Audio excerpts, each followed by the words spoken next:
In the management accounting, we have already completed the vertical analysis. फिर था train common size और percentage क्या comparative than ratio. फिर next chapter है estimated working capital. Estimated working capital उसमें estimate हटा दो. अभी working capital. Working capital we know about in the ratio and the vertical norm. Working capital means the difference of current assets and current liability. So current assets और current liability के बीच का जो difference है वही हो गया working capital. So working capital equal to current asset minus current liability. कभी कभी बोलेगा gross working capital. Gross working capital खाली working capital बोला तो current asset minus current liability. लेकिन ग्रॉस वर्किंग कैपिटल बोला तो only current assets. Objective type question में only current is called as और gross capital is called as. तो gross working capital means only current assets. खाली working बोला है या नेट वर्किंग कैपिटल बोला है तो current asset minus current liability. लेकिन ओनली ग्रॉस वर्ड यूज क्या है, that is only current asset का जो टोटल है उसको टोटल में gross working capital. Net working capital mean the current asset minus current liability. Net word आएगा या नॉर्मल वर्किंग कैपिटल आएगा तो डिफरेंस. खाली ग्रॉस वर्ड आया तो ओनली करंट. ना वर्किंग कैपिटल क्या था, working capital for day to day requirement. रोजमर्रा के लिए जो काम के लिए बिजनेस के लिए पैसे चाहिए रूटीन खर्च के लिए. तो working capital we need for day-to-day requirement, like pay the salary, pay the wages, pay the supplier, and और भी जो भी सडनली छोटे मोटे खर्चे रहेंगे वो सबको पेमेंट करने के लिए जो पैसे चाहिए दैट इज वाला वर्किंग कैपिटल. तो working capital means day to day activities के लिए how much we need a money.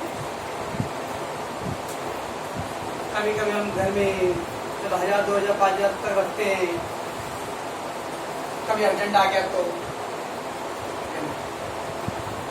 कम. अगर ठीक है ज़्यादा रख दिए तो भी क्या फ़ायदा, ज़्यादा बैंक में रखूँगा तो इंटरेस्ट मिलेगा, घर में रखूँगा तो और खर्चा हो जाएगा. तो ज़्यादा रखना भी अच्छा नहीं है. एकदम कम रखा अब बाद में मालूम पड़ा कि बैंक अगले 3-4 दिन तक बंद है, स्ट्राइक पे है, हड़ताल है, या बहुत सारे टेंशन की वजह से अरे पासवर्ड भूल गया हो एटीएम का और ब्लॉक हो गया, और आज संडे है तो बैंक में जा नहीं सकते, कल छुट्टी है, गुरु नानक जयंती है तो कल भी बैंक में जा नहीं सकते. तब मजा अपना पैसा होके भी नहीं निकलेगा. इनमें अगर घर में कम पैसा रखा तब भी टेंशन है, अगर अर्जेंट केस में जरूरत पड़ता तो नहीं मिल रहा, मतलब यूज हो रहा है. ज़्यादा घर में रख दिया तो खर्चा भी हो रहा है और इंटरेस्ट नहीं मिल रहा है घर पे रखकर. तो कितने पैसे रखें घर में ताकि अरे वेल मेंटेन हो जाए. ऐसे बिजनेस के लिए it is difficult to decide how much capital we need to run the business. Smooth function of business. कितने पैसे चाहिए क्या बिजनेस को हम स्मूथली रन कर सकते, स्मूथली रन कर without any problems. If we keep high amount of working capital then we may lose the productive benefit. Productive benefit में जिसका कुछ फायदा हो. अब लॉकर में पड़ा हुआ है क्या मतलब है, ना तो कोई इंटरेस्ट मिल रहा है ना नथिंग. तो इसका मतलब हम लोगों को प्रोडक्टिव बेनिफिट नहीं मिल रहा है. And if we keep low amount of working capital, कम रख दूँ वहाँ से will affect the smooth business. मान लो कोई काम ऐसा पड़ गया एक्स्ट्रा काम, उसके अलग से लेबर का मतलब दिहाड़ी मजदूर को बुलाना पड़ेगा. वो एक दिन करके देगा तो एक दिन का वो पूरा पगा लेगा, वर्कर को तो हम पूरा सैलरी मंथ का देंगे हम लोग. लेकिन कुछ ऐसे काम है जो एक दिन का काम है तो अलग से बुलाए, आपने बुलाया वो एक महीने का इंतजार नहीं करे भाई, एक महीने बाद आप पगार लेके जाना. वो एक दिन का काम करके अपना पैसा लेके निकल जाएगा. तो इस तरह का हो गया. कुछ ऐसे मटेरियल चाहिए जो कैश में मिलेगा आपको, तो पेमेंट सप्लायर या सन्ड्री एक्सपेंस है उसके लिए आपको पैसे चाहिए था. ठीक है आपने पैसे कम रखा बिजनेस में, स्मूथ फंक्शन ऑफ बिजनेस. ज़्यादा रखा तो प्रोडक्टिव लॉस होएगा, कम रखा तो आपका बिजनेस अफेक्ट करेगा. Hence working capital is a two-sword edge. Two-sword edge मतलब दो धारी तलवार. कम रखा तो प्रॉब्लम, ज्यादा रखा तो प्रॉब्लम. मतलब two-sword edge for the management. So working capital we need for day-to-day requirement. ये था आपका basic information regarding the working capital first. Now what is the estimated working capital? Estimate करना. Estimate mean to forecast. Forecast मतलब भविष्यवाणी. Future के लिए कितने पैसे का रिक्वायरमेंट वो पहले से गेस करना. Estimated working capital means decide the amount of working capital well in advance. Business start होने से पहले ही आपको आइडिया हो जाता है कितना पैसा लगेगा. सीजनल बिजनेस है. अब सीजनल बिजनेस मतलब सीजन में चलेगा.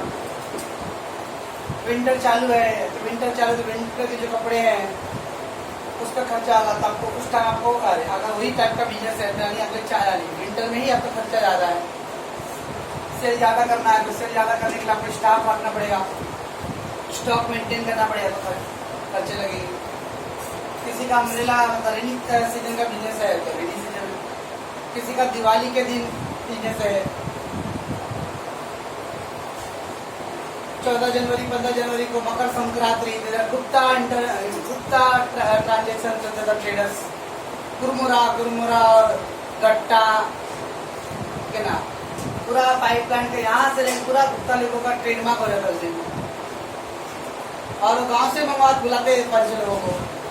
वो 1-2 दिन ही उनका पूरा बिजनेस चलता है सर जी ना. गाँव से बुलाते हैं. खाली गुप्ता लोग भी नहीं बुलाते. मारवाड़ी लोग का भी बिजनेस है तो मारवाड़ी लोग भी बुला लेते हैं दिवाली के टाइम में.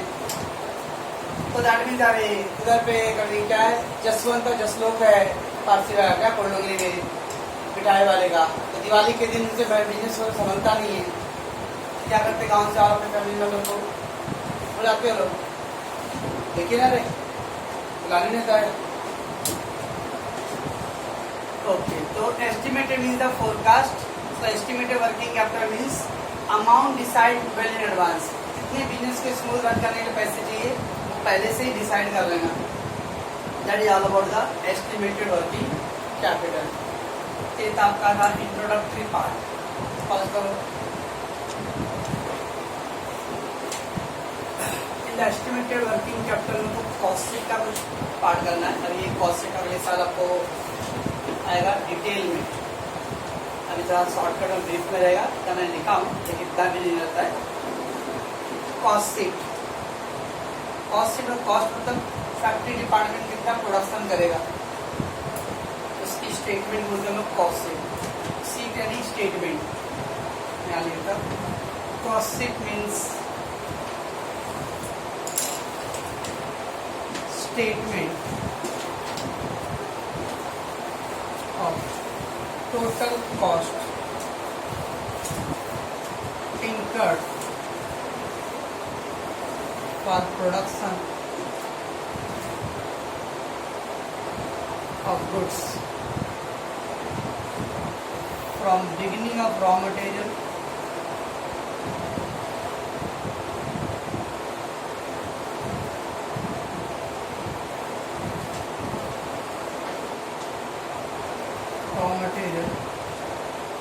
till the time of finished goods. So what is the cost sheet? Cost sheet means the statement of the total cost incurred. Incurred मतलब खर्च करना.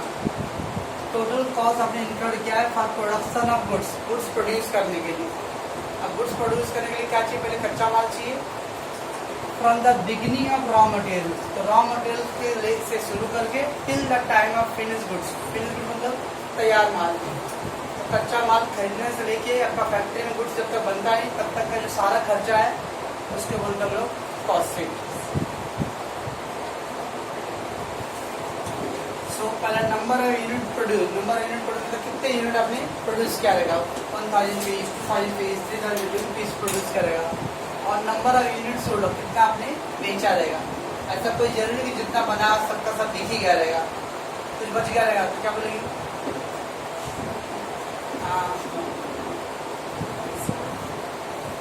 500 बनाई और 450 बेची टोटल क्लोजिंग स्टॉक बच गया उतना। 500 यूनिट प्रोड्यूस किया, 400 450 बेचा, 50 बच गया है क्लोजिंग स्टॉक। अगले साल ओपनिंग स्टॉक होगा। तो एक नंबर यूनिट प्रोड्यूस और नंबर यूनिट सोल्ड। अब उसमें हम लोग क्या चाहिए, पहले डायरेक्ट मटेरियल। डायरेक्ट मटेरियल वाला अगर शुगर बनाना है तो क्या चाहिए, शुगर केन। ब्रेड बनाना है तो व्हीट। कॉटन टेक्सटाइल इंडस्ट्री है तो कॉटन, कपास, ये सब क्या है डायरेक्ट मटेरियल। उसके बाद फैक्ट्री में जो काम करते हैं लेबर होते डायरेक्ट वेजेस, लेबर। गेहूं से ब्रेड बनता है ना, घर में ब्रेड क्यों नहीं बनता, मम्मी तो गेहूं यूज करती है। अच्छा मशीन से ब्रेड बन जाए। ऐसा सेक काटने के लिए, सेक में काटने कटोरा है ना, कटोरा में कटोरा गिलास से पूरी काटते क्या मस्त मस्त। हाँ काटी कभी कटोरे से पूरी गिलास से काटी है, गिलास से नहीं काटी है, गिलास से नहीं काटी है। क्या है ना, रोटी गोल नहीं बनता तो थाली से काटता था तो रोटी गोल होता था। Direct expense, baking powder. तो बेकरी वाले के यूज करते हैं बेकिंग पाउडर, तब जाके वो आटे में से आगे कार्बन डाइऑक्साइड का तो छेद छेद जैसा बेकिंग पाउडर। इसका मतलब और भी मटेरियल लगेगा। गन्ने से शक्कर बनता है तो गन्ने का जूस घर पे लेके आनेगा, बना नहीं सकता, गुड़ भी नहीं बनेगा, गर्म करते रहे तो ना। तो डायरेक्ट मटेरियल एक्सपेंस, ये सब खर्चा है। ये सब तीनों को टोटल करके उसको वर्ड बोलते हैं डायरेक्ट कॉस्ट या प्राइम कॉस्ट, मेन कॉस्ट। तो direct material, direct wages, direct expense, तीन के कॉम्बिनेशन को बोलते हैं हम लोग डायरेक्ट कॉस्ट और प्राइम कॉस्ट। देन है फैक्ट्री एक्सपेंस, और भी फैक्ट्री में खर्चा, power fuel, factory repair, factory machinery, factory का जो भी जो खर्चा रहेगा और वो सब आएगा फैक्ट्री एक्सपेंस। उसको भी ऐड करके तो वर्ड बोलते हैं वर्क कॉस्ट या फैक्ट्री कॉस्ट। वर्क कॉस्ट या फैक्ट्री, ये फैक्ट्री एक्सपेंस है तो फैक्ट्री कॉस्ट या वर्क कॉस्ट। पहला direct material, direct wages, direct expense, ये तीनों को मिला के बनता है प्राइम कॉस्ट या direct cost. This is your main cost. उसका एडिशनल जो फैक्ट्री से related power fuel, carriage word, freight, जैसे पावर फ्यूल भी ज़्यादा तो डायरेक्ट मटेरियल आता है। मोटी पावर, मशीन को रिपेयर करना चार्ज, ये सब फैक्ट्री एक्सपेंस है। इसको भी ऐड करना आता है वर्क कॉस्ट या फैक्ट्री कॉस्ट। उसके बाद फिक्स ओवरहेड, ओवरहेड मतलब expense, overhead means expense. Fix expense, fix expense मतलब ऐसे एक्सपेंस आप प्रोडक्शन करो या ना करो, ज़्यादा करो कम करो, खर्चा उतना होने वाला है, दैट इज फिक्स ओवरहेड। इसको भी ऐड करने वाला है टोटल कॉस्ट। टोटल कॉस्ट आएगा प्रॉफिट एंड लास्ट में क्या आता है total cost of the profit add करो, फाइनली आप क्या करो उसको सेव। तीन कॉस्ट शीट होता है, पहले direct material, direct wages, direct expense. अभी कॉस्ट शीट का पूरा डिटेल नहीं है, थोड़ा ब्रीफ में जितना आपका भी समय रिक्वायरमेंट है। तो direct material, direct wages, direct expense, वो तीनों को ऐड करके प्राइम कॉस्ट या डायरेक्ट फॉरवर्ड होते हैं। उसमें फैक्ट्री एक्सपेंस से ऐड करते तो वर्क कॉस्ट या फैक्ट्री कॉस्ट आता है।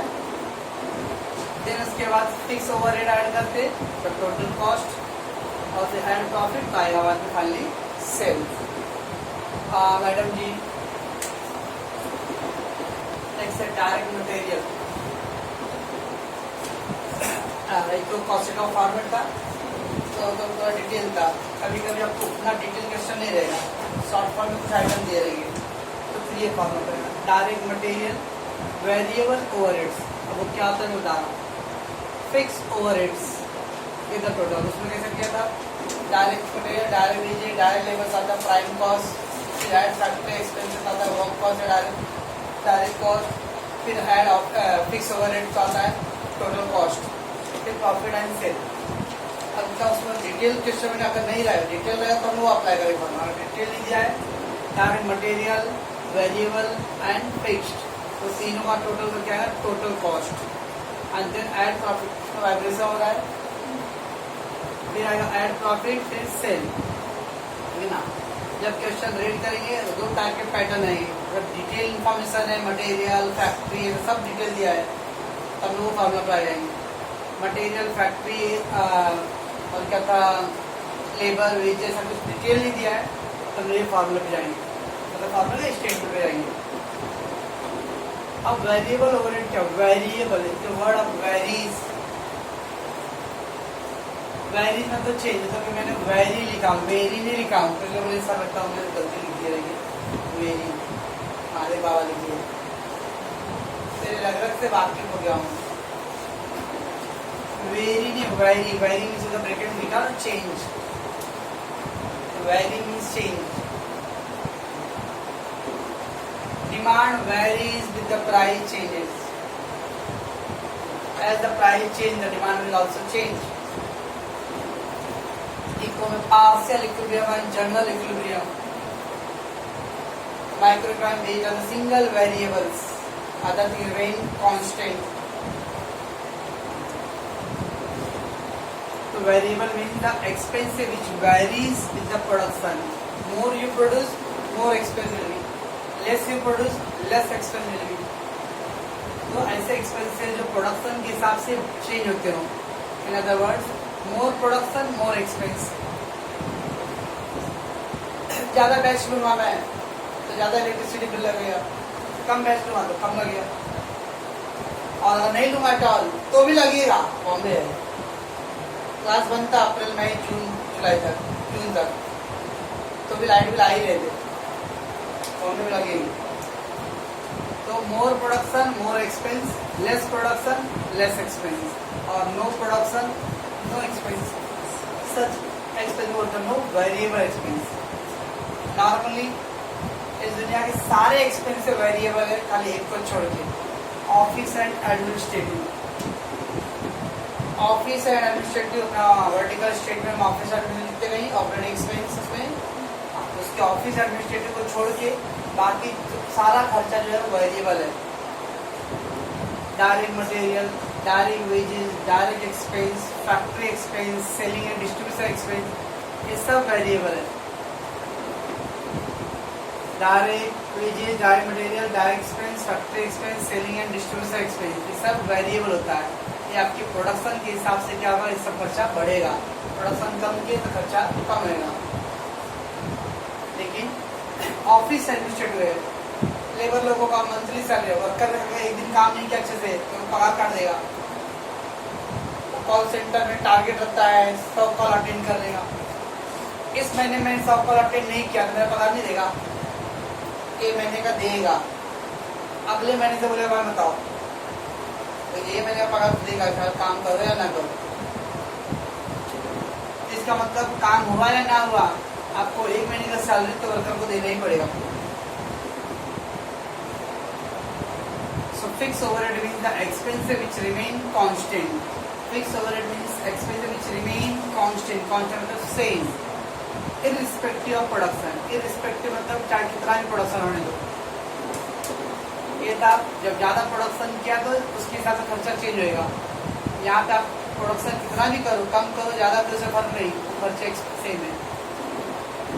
Whether more produce or less produce or even the no production, but expense remains same. Class भाड़े के लिए कंप्यूटर क्लास 8,000 रुपये भाड़ा। अब चाहे 2 बच्चे कंप्यूटर क्लास में आया, 4 बच्चे आया, 40 बच्चे आए, वो रूम का भाड़ा 8,000 फिक्स है। या ना आए, लॉकडाउन है, बंद है तो भी आ गए। हिंदू रहेगा तो थोड़ा दिल पसीजता है, दिल पसीजना मतलब थोड़ा रहम दिल रहते, हाँ लॉकडाउन है तो थोड़ा ओके। मुस्लिम है तो लोग मटन चिकन खाते ही एकदम बड़े का महा बढ़ेगा, ठीक है ना। तो लोग पे सब रहम करम सब लोग जानते हैं, लोग डिक्शनरी भी नहीं है। तो लॉकडाउन है तो भी आगे भाड़ा दे रही है, no production but still you have to pay that. घर बन रहा था, गली में घर बने और झगड़ा ना हो,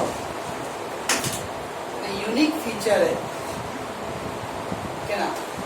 तो मान लो टाइल्स लगाने के लिए या टाइल तो सिलेक्ट करते तो लगाते पर डबल माल बनाने के लिए, तो कटिंग करने के लिए मशीन लाते, भाड़े पर।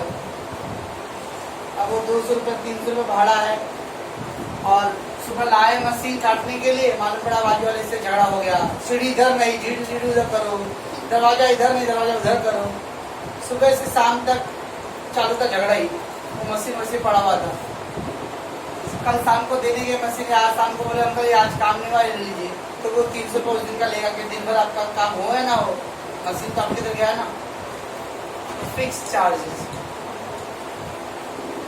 तो आप प्रोडक्शन करो या मत करो, उसके बाद लाने के बाद 100 लादी काटो या 500 लादी काटो, उसका 300 रुपये चार्जेस था, वो 300 रुपये लेगा। That is called fix overhead. तो नॉर्मली ऑफिस एडमिनिस्ट्रेटिव के जितने भी आइटम होते हैं वो फिक्स होते हैं, तो खर्चा आपका टाइमिंग के हिसाब से नहीं, प्रोडक्शन के हिसाब से नहीं, वो फिक्स अमाउंट है तो फिक्स अमाउंट देना है। तो खाली ऑफिस एडमिनिस्ट्रेटिव होता है जो फिक्स ओवरहेड है, बाकी इसको छोड़ के बाकी रेस्ट ऑफ ऑल जो भी एक्सपेंस है सब क्या रहेगा, वेरिएबल्स।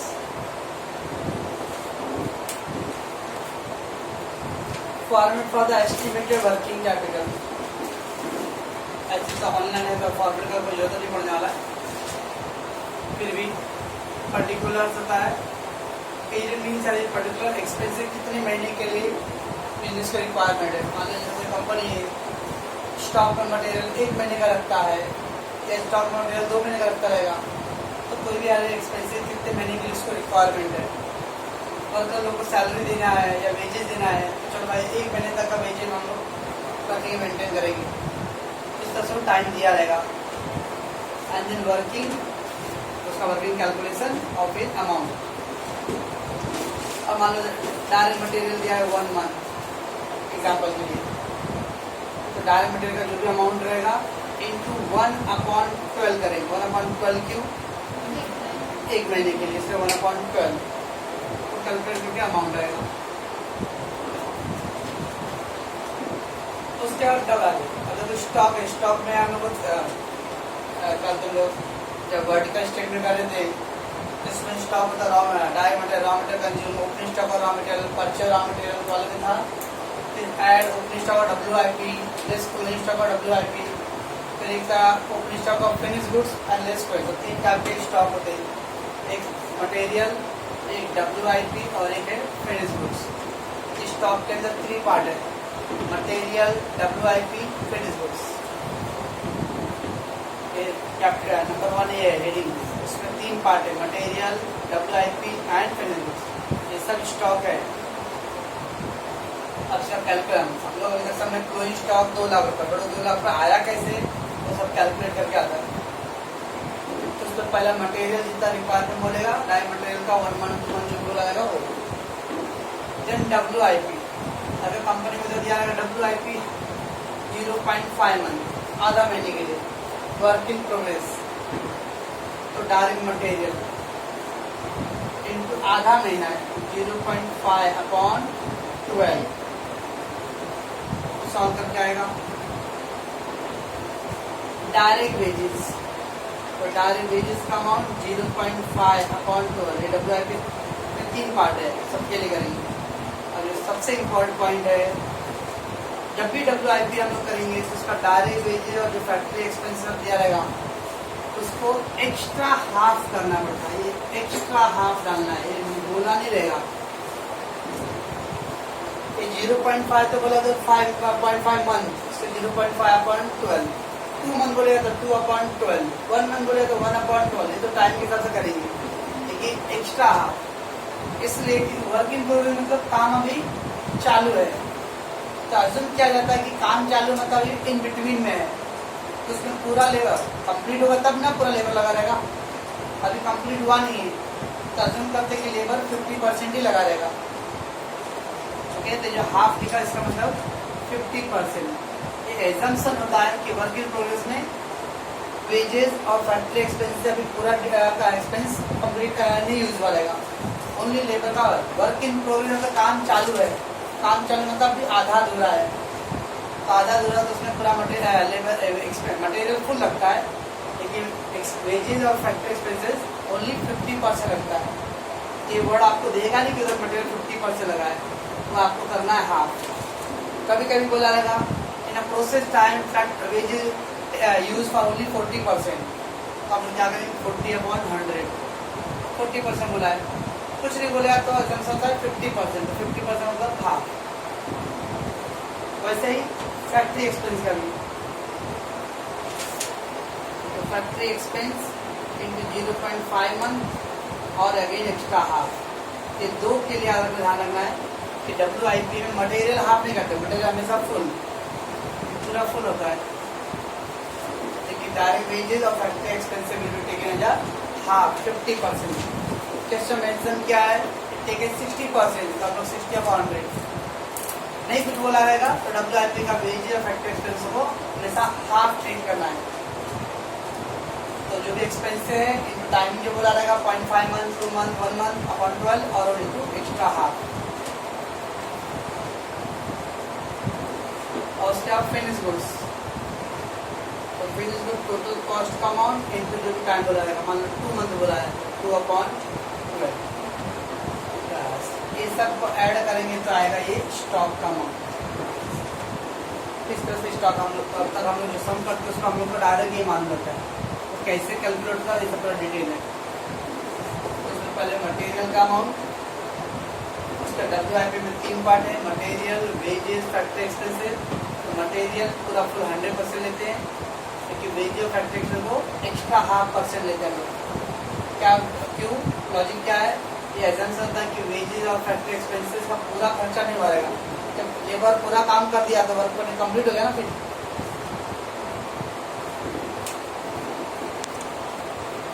तो एक्स्ट्रा इन फिर उसके बाद फिनिश गुड्स हमेशा टोटल कॉस्ट निकालते हैं, टोटल कॉस्ट इनटू 2 जो भी टाइम दिया रहेगा बस।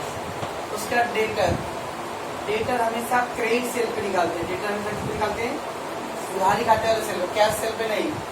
तो डेटा कैलकुलेट क्रेडिट सेल, क्योंकि टाइम दिया रहेगा, मान लो 3 महीना दिया डेटर, तो 3/12 हमें डेटर 3 मंथ कैसे आएगा, कल हम रेशियो चैप्टर के थे, तो डेटर टर्नओवर रेशियो और उसके नीचे लिखा था एवरेज कलेक्शन पीरियड। तो इससे मान लो था डेटर हम कितना टाइम प्रोवाइड कर रहे हैं, तो मान लो 3 मंथ है, 3/12 डेटर आएगा।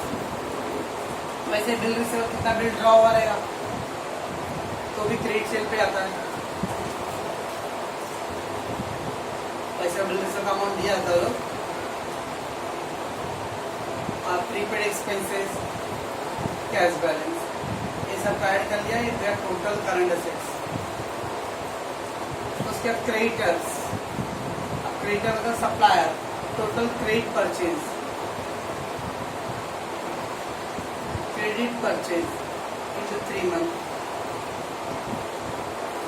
बिल्स पेबल, कितना बिल एक्सेप्ट हुआ रहेगा, outstanding expense, advance income and bank overdraft, ये सब ऐड करके total liability, total current asset minus total current liability मिलेगा एस्टिमेटेड वर्किंग कैपिटल। तो जो सबसे बाकी तो मालूम है सब ऑल करंट एसेट में क्या क्या है, ये आगे इतना कैलकुलेशन का सबसे इम्पोर्टेंट है। और उसमें भी in work in progress it is presumed that